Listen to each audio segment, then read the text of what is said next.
The topics and opinions expressed on the following show are solely those of the hosts and their guests and not those of W4WN Radio, its employees, or affiliates. We make no recommendations or endorsements for radio show programs, services, or products mentioned on air or on our web. No liability, explicit or implied, shall be extended to W4WN Radio, its employees, or affiliates. Any questions or comments should be directed to those show hosts. Thank you for choosing W4WN Radio. Hello, all you beautiful thinkers and wanderers. Welcome to Think Out Loud with me. I'm Natalie P., and if life has taught me anything, curiosity saves lives, and the best conversations are the ones we don't script. Life's a big, beautiful, messy learning opportunity, and here in my space, well, we let the inside voices out so others can hear, relate, and create with new purpose. This is a space for questions, connection, and those deep, real human conversations that crack open new perspectives. So grab a seat, open your mind and your heart, and let's think out loud together.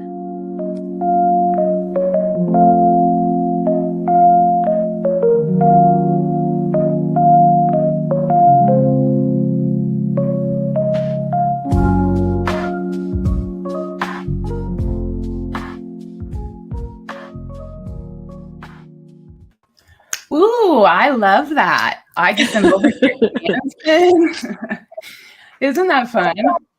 Mm-hmm. What a fun time to come together. I am giddy after hearing that. I'm glad I'm standing up. I would have been on the ground, like moving around. Thanks for being here, everyone. Welcome to Think Out Loud with me. I am Natalie P., as you just heard, and this is a new platform for me going live, and it's fun. Welcome.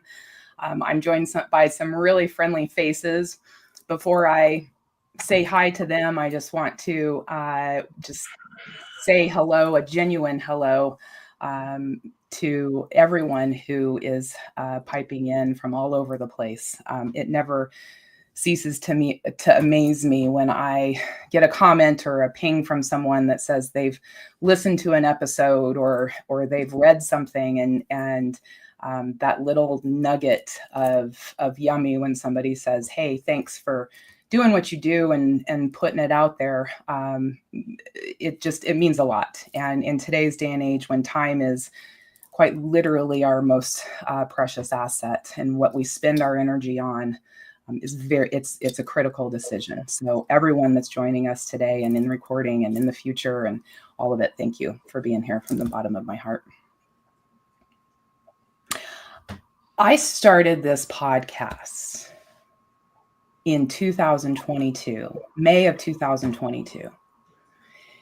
I started it in my basement, and I wasn't feeling so hot when I started it. I was feeling kind of lonely. I was feeling kind of confused. I didn't know what I was doing with my life, and I needed some change.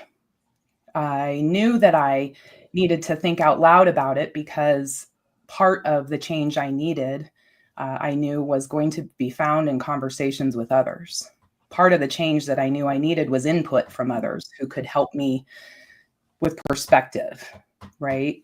Part of the input I needed from others was the learning of tools to deal with the emotions and the thoughts and the memories and the futures and the this and the that was swirling inside of my head by myself, all by myself. I had determined I was going to figure this out by myself until I couldn't figure it out anymore. And then I didn't have this microphone. I had the microphone built into my little laptop a couple laptops ago, because we blow those things up pretty fast in this world, don't we? I tapped on the microphone and I said, is anybody out there? And nobody answered. So I kept talking. And I was scared, but I kept talking. And now I'm fast forwarding to what is now, many, many episodes later. I think I'm in my 70s episodes, and I think about the humans that I've connected with since I started by myself in my basement, in my own way, saying, is anybody out there? I want to heal. I want to feel better. And I'm not sure how to do it. I'm not sure how to do this by myself.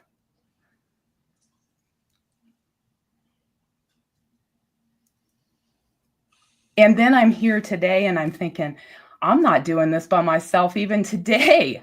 This is, I'm fast forwarding to a place of mental awareness with the three of you that is, I'm tapping into the microphone this time today, September 4th, 2025, multiple years later, I'm tapping the microphone and asking if anybody's out there. And there's a hell of a lot of people answering. Thank you. To you and you and you, and to folks that are listening right now who are thinking out loud and being brave about what it means to be in community and ask questions and wonder about where we're at as a society and wonder where we're at in our own transformation as a community, whether it's local, whether it's global, whether it's in our schools, in our home. We are actively, I'm looking at three humans who are actively engaged in brave conversations with folks. And at this moment, I'd love to transition and let some folks introduce themselves. We are here together today, myself, Heather and Jess from Hey Birdie down in Denver and Northern Colorado and beyond, and Mark Platten down in Colorado Springs. Just a really fun group that I've got here. We're here to talk about what it means to be curious about healing, the first part. And then we're going to transition into this great big event that we've got coming up in a few weeks, the Healing Curious Humans Extravaganza, HCHX 25 for short. So I want to do some setup, and I'm going to hush for a minute while I let you all talk. Sometimes that's hard for people to imagine that I actually do that. I do shush when I sleep. I talk in my sleep, as according to my sweetheart. But there are moments of silence. So Juan, I'm going to shout out on air, behind the scenes, is helping us. And so with all of that, Jess and Heather, between the two of you, Hey Birdies, talk to me, introduce yourselves, and bring yourselves into this curious conversation, thinking about, my opening and your own travels and standing up Hey Birdie. What does it mean to be in conversation in today's day and age around healing? Wrap in what you all do in this big world, the magic that you all just sparkle and throw all over creation in your own ways. Just welcome to the show. Both of you. I appreciate seeing you. Thanks, Natalie. Thanks for your warm welcome. And always being so inspiring in the way that you show up with such rawness and authenticity. It's such a beauty to witness and be in your company. Thank you, Heather. I appreciate it. Jess, you are a human with just so many extraordinary, like your mind amazes me. And I'm glad to have you here as well. When you and Heather decided to create Hey Birdie, can you let us in on the little conversation that you two? I'll set the whole scene for you. I would love it. When you, in your intro, mentioned unscripted conversations, Heather and I, that's exactly what it was. We were both, our youngest were in a preschool co-op. We were there volunteering. So I'm going to create the visual that I have now created, but it's not totally accurate. We're lounging in the playground, Heather and I, sipping on martinis, smoking cigarettes, looking real adorable. And we're like, do you want more? I want more. Are we allowed to swear in this? I was just going to swear and then I got nervous. You can swear. Okay, thank you. And it was so unscripted, right? Like we had passed each other at different points at this, like we were probably halfway through the school year and had been like, oh, your kid's cute or your kid pooped her pants, whatever. But this was a day where we were both had reached our point and we were like, fuck, is someone else out here with me? Similar to your mic call, right? Mm-hmm. Who's listening? Who's here? And then to be a woman who was navigating multiple children, multiple careers, trying to stay married, things of that nature, and to say, this isn't working. I don't want to be this perfect external image. I want more. And so we had that conversation, and then we kept having that conversation with other women. And it was almost like the first person at the dinner table to be like, let's talk about sex. It just took somebody bringing up the uncomfortable conversation of, are you really happy right now? Or do you want more? Mm-hmm. And as women, to step forward and be like, yeah, I want more, and I'm going to get it. Right. And that's the difference too, of like stating like, yes, I want this. Or like you were saying before, putting yourself first can be looked down on. Saying it out loud is step one, and then following through with it. And that's how we started our own women's group 10 years ago now. And then started Hey Birdie 4 years ago, was that we just keep feeling this vibrational response from other women, that ripple effect of seeing us have more and what that looks like and how that shows up in our life. And someone else being like, oh, I like what she's doing. I want that. Mm-hmm. So that's how we came to be with where we are with Hey Birdie 4 years in. Just responding to that call within ourselves of, we want more. And then all of our programming comes from that too, Natalie, and that we're like, well, if we're feeling this way, other women are feeling this way. It's a huge goddamn assumption, but well, what happens, I think, if I can be so bold, is that the courage to speak up it's that first, it's the speak up. And then it puts it out there, right? It's now you've got this thing out there, and people react. You may be by yourself reacting because you blooped it out there, right? I'm not happy. Whoa. I had a mentor who used to say, awareness is the booby prize.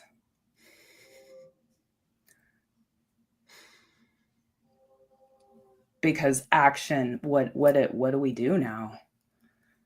Right? Where is like, I'm holding this now, this awareness that I don't feel. I'm being bold to own it. And now I may engage someone else to say, what do I do about it? And that is bold. It requires a level. I think a lot of folks, I know I did over the course of my life, make bold statements about the awareness that I have. And man, then I ducked and ran. I didn't have the tools. I didn't have whoa, that's an awareness I don't know that I'm necessarily capable of handling right now. Was it wrong that I put it back? No, it's aware. It's just a big, amazing life that we're leading, right? I guess is where I'm going with all of that. Thank you for giving us some context. And I agree. It can't, being in this, going ahead and moving forward and feeling good and taking action on your own part does send out ripples. And this vibration that we're talking about, the energetics of feeling good and the energetics of when we connect with others in community, which you all do so well with Hey Birdie, is keep come in. Doors are open. This is building community so that we can get this vibration out and help folks realize we belong to each other, right? We are here on this planet together. We've worked so hard to stay apart. That's good. We got a gold star. Good job. We are individuals. We did it. Now, let's figure out how we do this together in love and community. Heather, do you have anything else to add to Jess's thoughts about coming online and those days of walking past I cannot imagine you two any less than BFFs and walking past each other, looking at side eyes. I'm curious if you have anything else to add. It's curiosity. Curiosity is the magic behind all of it. We were able to step into a space where we felt really curious about one another. And then when we have this confession or this type of connection, that was this invitation to get even more curious about what was possible if we both shared this feeling and this sensation, and what would be possible if we took action on it. Mm-hmm. So curiosity has been the portal or the answer or the ingredient that we've followed since the beginning. Yeah. And it's really the gift that creating Hey Birdie continues to give us is to stay curious. Yeah. So that in itself is what spoke to us about this incredible festival that you're putting on. It's the magic word. Boy, as soon as I start, I'm like, it's like a red. What did I used to want? I wanted a Volkswagen Touareg. I wanted it like, and then all of a sudden, that's everything I see. They're everywhere. Everybody's got to be the what? No, that was gonna be mine. And now everybody's curious, and I'm like, good. Everybody just be curious. The more I hear that word, I'm like, ooh, ooh, ooh. It gets me giddy. Mm-hmm. Mark. Natalie.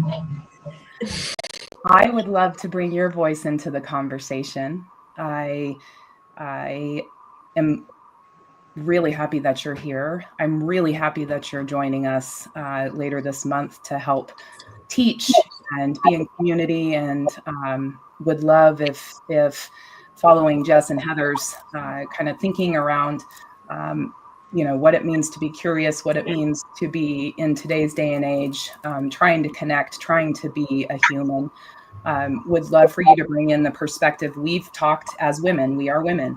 I would love to bring in the perspective of men. We are setting a community that is serving all flavors of humankind. This is agnostic to flavor, right? This is how do you feel? How do you heal? How do we move forward as individuals and collective? Thanks for being here.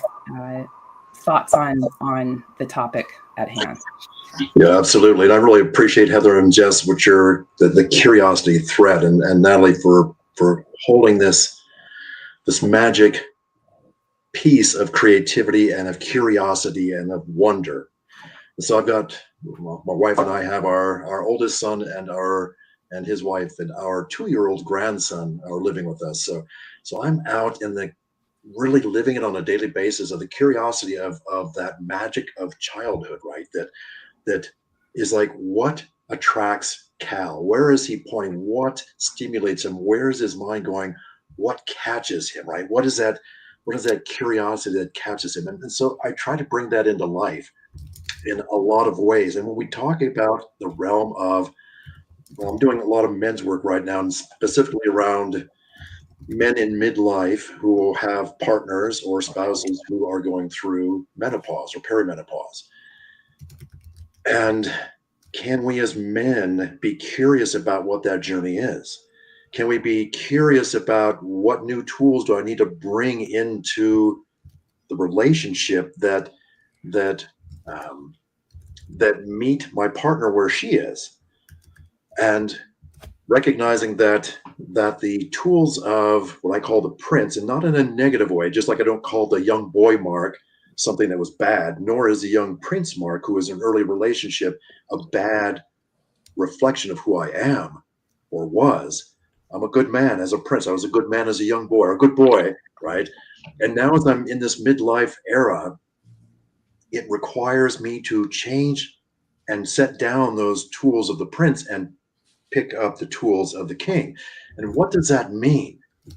And then as I move into my 70s and 80s, the opportunity to set down the tools of the king and pick up the tools of the sage. And so those are all very curious places for me to kind of look at. And how can I help men in their midlife? Because my wife and I were past menopause by about a decade or so now. And so there's opportunity for me to help when we're talking about healing, to help men look at things in a different way, to pick up different tools and be curious about what this new phase is. And that's hard for us as humans. We like things to be constant. We like to know that the person we're looking at in our relationship is the same because it's safe for us. But life doesn't give us that opportunity so nice and neat. And we really don't want that. We want growth, right? And then that curiosity. So that's one field that I'm playing in. And another one that's really juicy for me right now is around the voice, is around this interesting vessel, this thing that we call voice and sacred sound, and My wife and I just got back from 6.5 months of traveling around the world. And during that journey, there were, I think, no less than 4 times where some different healer or reader or somebody came up and said to me that in certain terms that I'm a healer and people are coming. And it's like, okay, what does that mean? So the curiosity about what does that mean? And I believe it's around the voice, and it's around this gift that I've always played with my whole life, but really never put it into the world. And it's not through words, it's through just sounds and through intention and through meditation and so I'm opening up to that. And so I'm curious about where that's leading. And so at the event coming up here, I'm going to be playing with my voice. I'm going to be inviting others to do that. And in this world of being so separated, right? We feel so alone. That's the epidemic that's going on in our, at least in the United States right now, is the epidemic of loneliness. What does it mean to connect with each other, eye to eye, heart to heart, voice to voice? What does that mean? Can we be curious around that? And especially as men who were taught to be lone wolves, like if you can't make it by yourself, if you can't do things by yourself, I'm going to come and get your man card, right? You're not really a man. If you can't fix this on your own, well, you really aren't a real man. And I think that's one of the biggest poisons, the biggest detriments, the story that's hurt us the most is this place of being separate. In all tribal cultures, not most, in every single tribal indigenous culture, men are together doing men's work, women are together doing women's work. And when women do a much better job of doing that in our society, men are like it's like there's something wrong if we want to be around another man other than drinking beer and watching sports. But what about the deeper place for men to go with each other, to support each other, to lift each other up, to be in communion, to have the older men guiding the younger men at each stage? How magical would that be? How would that change our world? So that's probably enough right now, Natalie. That's a lot. It's a lot, and it's juicy. Right. Right? It is. It's juicy, and it's relevant, and it's now. I appreciate the leadership and the curiosity to be the one out front with the mic. I in my possession, I have one of my grandfather's old magnifying glasses, and it's like truly you can stick it up to your eye and your eye gets like this big. It's one of those really cool ones.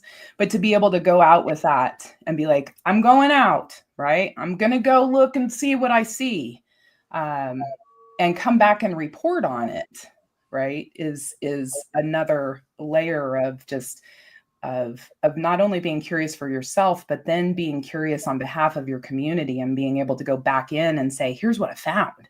What do you guys think? It may be one of a bazillion solutions to our situation of disconnect, right? Maybe let's try this on.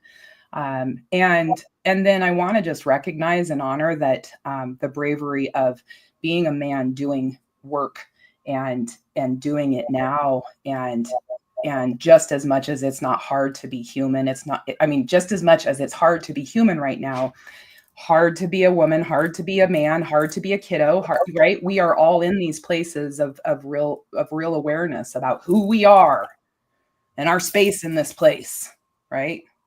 Name it, own it.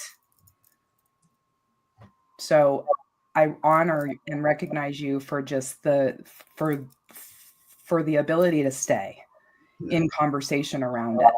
And that means a lot to me. I have a wonderful, beautiful human for a partner. And I have a wonderful, beautiful human for a son, who, as men in my life, I love that they want to live better, more fulfilled lives as humans. And what can I do to support that? Mm-hmm. Thank you. Jess and Heather, I'll let you all, if you can just follow up on what Mark's brought to the conversation. Mark, I do love your voice. Absolutely. Can we just have a minute for Mark's voice? I know. I'm like, is he speaking from his womb? It's so deep. I have to remember you are a man. And Natalie, yes, it is brave that Mark is doing the work. It's brave that all of us are doing it, as you said. We find it interesting at times, Mark, that there are other men's groups popping up like Hey Birdie, and they meet weekly. And it's so beautiful and amazing that they have the space and a spouse and ability to have that level of accessibility, flexibility, however you want to look at it, the dedication to it. Yeah, it's rich, right? It's again, especially if it's a group that is looking for how do we, I won't say upper game, but it's really looking for tools to support each other and to recognize that we're not alone, because we're talking about aloneness in this, right? And this weird thing of our own sovereignty and the selfishness that we think about when we talk about self-care. I love the word selfish because if you really break it down etymologically, it's self-ish. So like the self, there is nothing more that we can bring to the world than being selfish, like the self, and give ourselves to the world. Not wear our cloaks of what our parents want us to be, or society wants us to be, or our spouse wants us to be, but can we show up really curious about who we truly are and what gifts we have to bring to the world? And that's magic that happens there. Mm-hmm. And it can be challenging, right? Because the world doesn't want us to be that way in a lot of ways. We want to be put in boxes so we know who we are. We want to put labels on us, and that keeps us safe, but it's also sterile and it's stagnant and it's not growth. Mm-hmm. Yeah. Heather, any thoughts? I think you hit the nail on the head, speaking to your voice. So much magic and courage behind bringing your voice into the space. It's something that we work with quite a bit in our different flight clubs for programming, is that invitation to use your voice, to be seen and heard in whatever it is that you need to share in that moment in your healing journey. Where has your voice been muted or suppressed? And where is there an opportunity to invite it back in? And when you got a voice like Mark's, come on. Great. Yeah, it's a tremendous voice. I love listening to it. I was reflecting on this topic of selfishness. I wrote a blog many moons ago called Self-Centered with Purpose.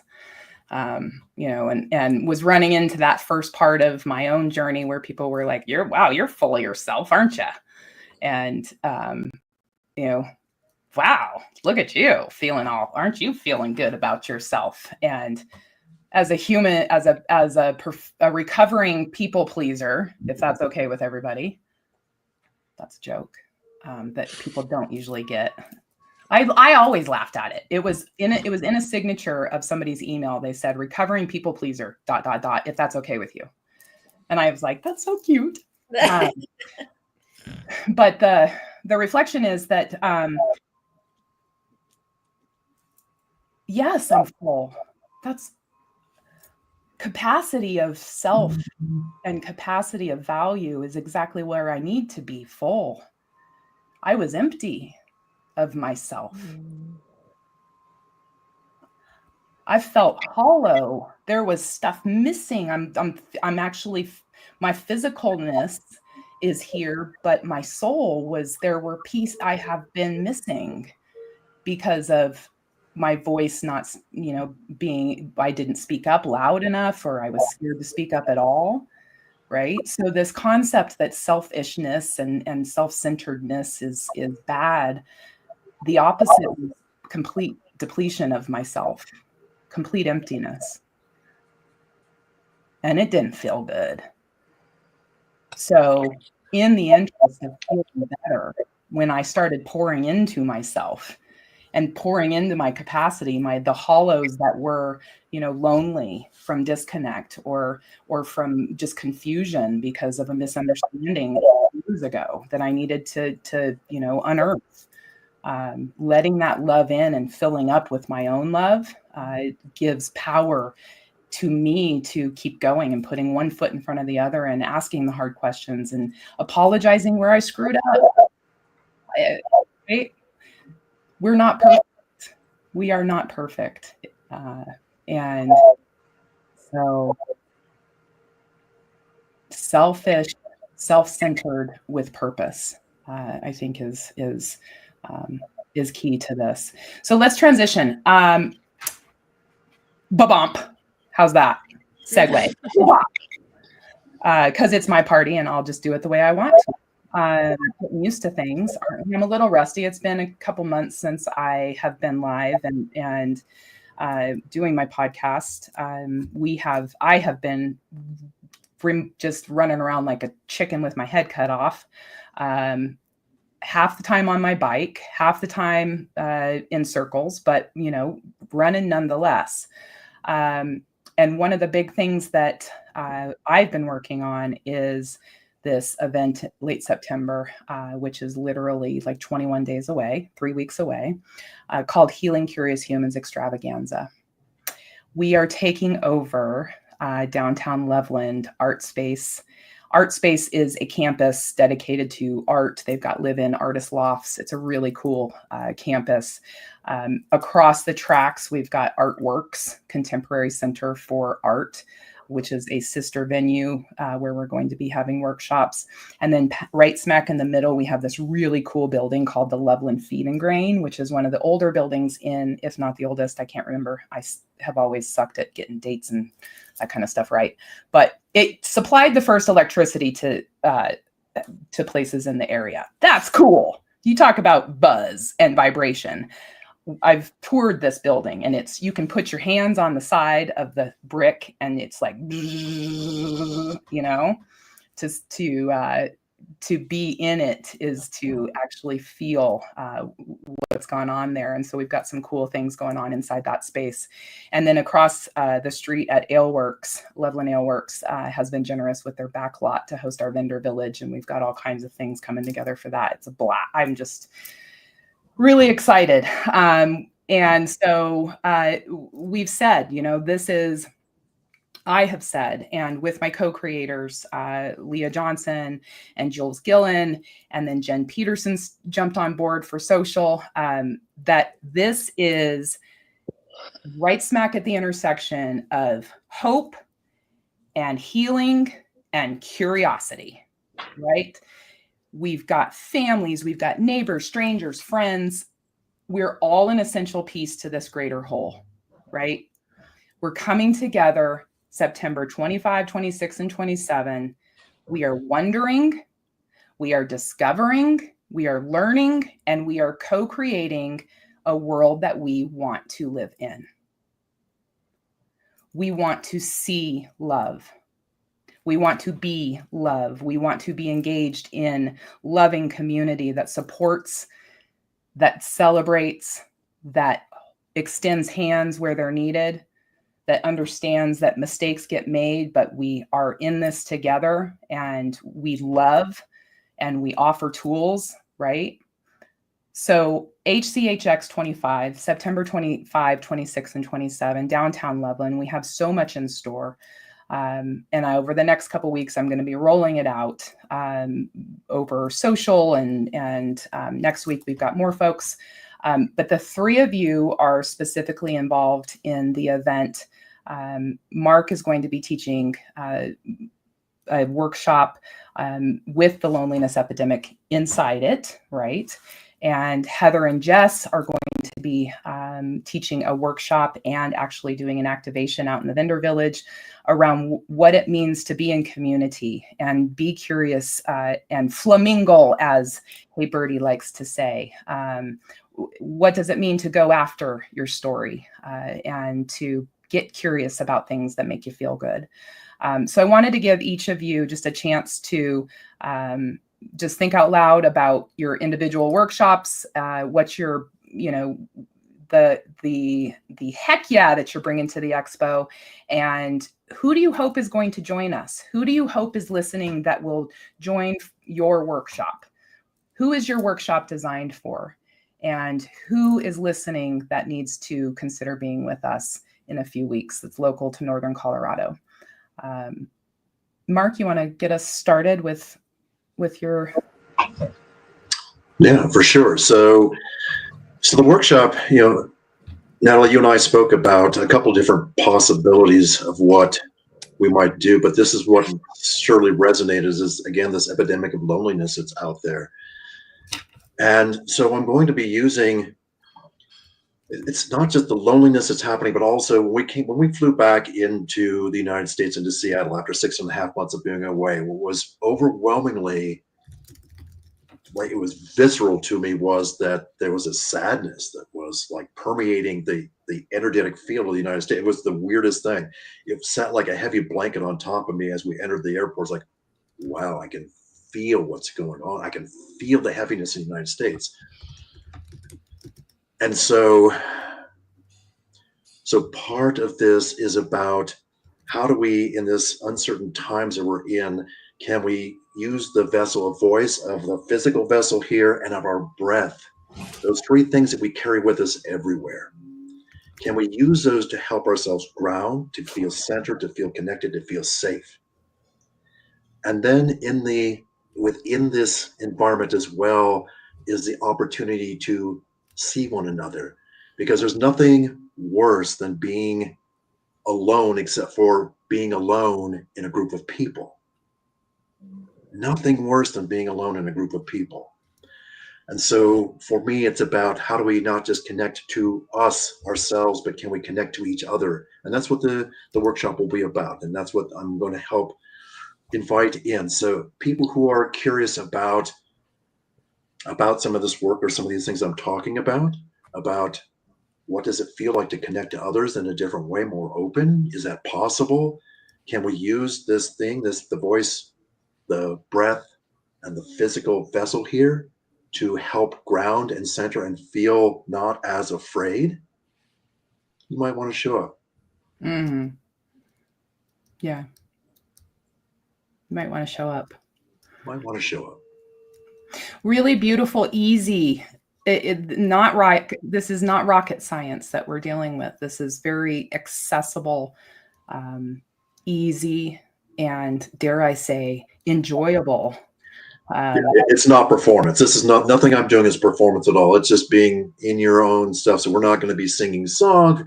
This is within your own vessel. This is really self-intimacy, and I say that in a really respectful way of understanding and being in relationship with this body, with your body, with your voice, with your breath.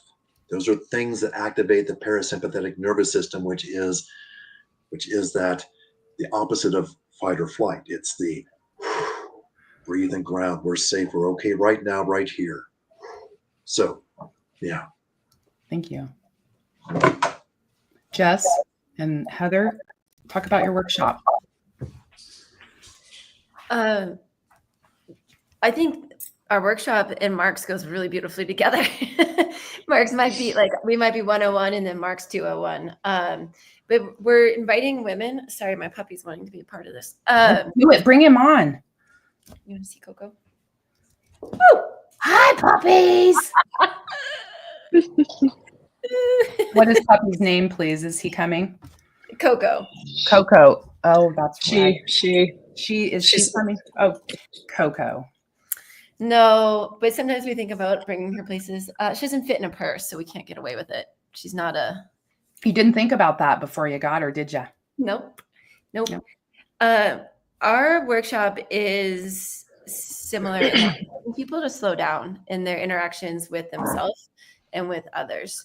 So we can be so consumed in our phone or in our own schedules in life that we miss out on the embodiment of curiosity.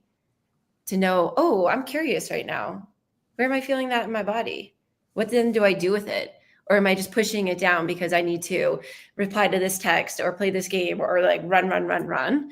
And so in our space, we invite women to get curious about themselves first and to become aware of where that flame of curiosity comes on board. I know for myself, if I'm in a situation where I'm not feeling curiosity in my body, I either need to say something or it's time for me to move on. And because I'm done, I'm complete.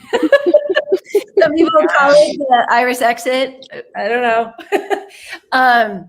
So we're inviting women first to check in with their bodies, and so that they can start to play with that and know where it is, so that they can access it in outside world. We always want to give participants in Hey Birdie the tool to then play with later. And then we take away the social norms, and we're having them interact with each other and just let all your curiosities fly. I'm just meeting you, Mark. I want to know what that piece of art is behind you. Did you make it? How tall are you? Who's your favorite kid, your favorite grandchild? You just had another, and you just let it ride and play with curiosity of, woo, this is fun with happening in my body. And then for Mark to feel what it feels like to be seen, to have somebody's full attention, just mark, right? And how fun that is to play with. Like already my body is just getting all fired up and lit up. Yeah. Right. And so again, though, how do we take this out of the workshop? And that's always what we want to show. Like here, we played a little bit hard, but if you were standing in a coffee line instead of staring at your phone and you turn to Mark and you're like, wow, your voice is beautiful. Tell me more how you use it. Like we're just giving people opportunities to practice how to be human outside of containers, how it feels to be seen, how to see others, how to be held, and to be held. Heather, what do you want to say? I mean, it's always hard to follow Jess when she's feeling it, because she's feeling it. I'm like, okay, punch in. I can do it. She's the most curious human being I know, and I absolutely love and adore her in all the ways. Yeah, it's that. I think especially for women, we have such an awareness of the rules, of our own guilt or shame, or even a sensation of being a burden. And so we extend this invitation to check all that, to be able to tap into that curiosity. I think Brene Brown says curiosity creates empathy. Empathy creates connection. So what can we do to really feel one another, to go into this space? I think Mark spoke to it earlier as far as wonder and joy. How can we create something novel out of an exchange with a new human being? How can we make it different? Not the playground chatter that Jess and I could have stayed at, but how can we set that aside and get really curious about what else we could ask, or really where our mind is going and what would happen if we followed it and spoke it? So bringing all the things that we've spoke about today to surface. What if we actually just allowed ourselves to go there and follow that thread of that tingle wherever it is in your body, whether it's in your belly or your heart, or it lives on your shoulders? Where can I feel it, and how can I follow it? Yeah, I think that's what I got. Isn't it curious that we're practicing being human?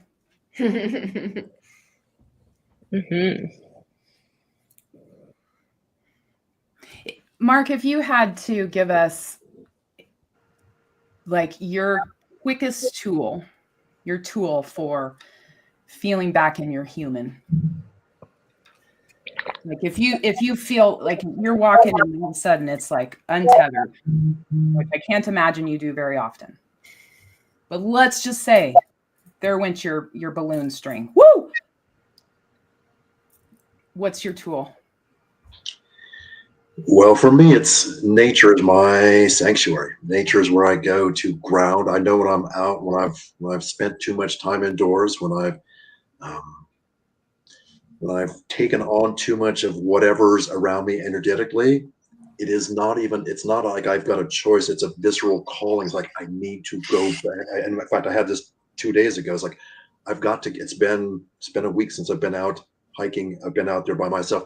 I have got to go out and ground and replenish and recharge so that I can come back in and do the other work. Nature is my relationship. It's why my book that I wrote is called The Art of Connecting with Nature. It's why I wrote it, is to share that out, because it's such a visceral part of my beingness is nature, and not just being in it, but connecting with it. And so for me, when I'm something's got me sideways, when I'm not feeling quiet, something is off of me, it's like I just go and plug in there. It's quick. I center, I still, it's not going somewhere, it's just being. Yeah. So it's much more, I say to when I'm doing courses and stuff on that the relationship with nature is not a masculine drive, go and do. And so many people in nature are they'll go out and hike, they'll run, they'll have their headphones on. That for me, it's a very feminine invitation and surrendering and opening to receive. And while I'm in there, I receive the nourishment that I need, that grounds me and anchors me. And it's like, okay, I'm back. I remember, okay. So it's not quite, I mean, there's some breath work things I could use and some toning stuff, humming itself. Humming, if you hum for 5 minutes, just hum. Singing is an interesting way. It activates the parasympathetic nervous system. We don't think about that. It's not talked about, but the humming or singing actually grounds you and active and takes you out of the fight or flight. So it's a really quick tool that way as well. Yeah. I gave you 2. That's awesome. I appreciate it. Jess or Heather, what's one of your favorite tools? You got 1 minute before we've got to land this cute little plane that we've been flying over this little pond. Mm-hmm. What's your go-to tool? I'm going to come out of left field and I'm just going to go with chocolate. When I'm floaty and I'm all over the place, I'm going to reach for a really good piece of chocolate to bring all of my senses and all of my aliveness into the moment and to be really present with pleasure. I love that. Thank you. Jess? I do a lot of humming, to Mark's point. I'll hum into my solar plexus, but also I drop into my womb and just imagine a ball circling around. And sometimes it hits some obstacles and pops off, and then it comes back in, and just trying to find that smoothness of bringing myself back into center. Mm-hmm. I'm going to guess that none of these tools were things that just dropped in just out of nowhere and you said, oh my gosh, this is like the exact thing that I needed. I'm going to guess that you had to work to understand that that was yours, even just a piece of chocolate. It's not just a piece of chocolate. It is sensual. It is got depth. It's got ingredients that I can start to pick apart in my mind. I can actually feel them, right? There's a texture to chocolate. I'm using it as an example because it truly is the miracle of being alive. And it's in the tips of your fingers as fast as it's in the tip of a piece of chocolate. The curiosity about that, the miracle of life, and the fact that we can actually experience the tip of a piece of chocolate on a sensual level gets me goosied to the bottom of my feet and the top of my head and makes me want to go like bathe in chocolate right now. I don't know why I've got this desire to, but I do. And maybe that's what I'll do. But we have to land this plane. I am so grateful for the 3 of you joining me, Mark, Jess, Heather. I'm grateful that you'll be on board later this month. I cannot wait to spend the weekend with you. I cannot wait for people to experience you. HCHX 25 is going to be epic. And for that, I have a whole host of humans to celebrate. And I just want to encourage everyone that's listening, that will listen to a recording of this podcast, no matter where you're at, to consider joining us. And if you can't join us, I'd love to give you a challenge. I'd love to just put a nibble in your ear around the concept of curiosity, and curiosity on your own behalf. Curiosity on what it means to feel a little bit better, to take a little bitty step and think about a little bitty tool that could help you grab your own balloon and find some security, find some safe, find some connection. And we invite you to Loveland, Colorado later this month to get with some humans that are willing to help you dive into it, walk with you, sit with you, help you ask great questions. And so with that invitation out into the world, thank you, each of you. As I said in opening, it takes a lot to be human today. Time is our most precious asset.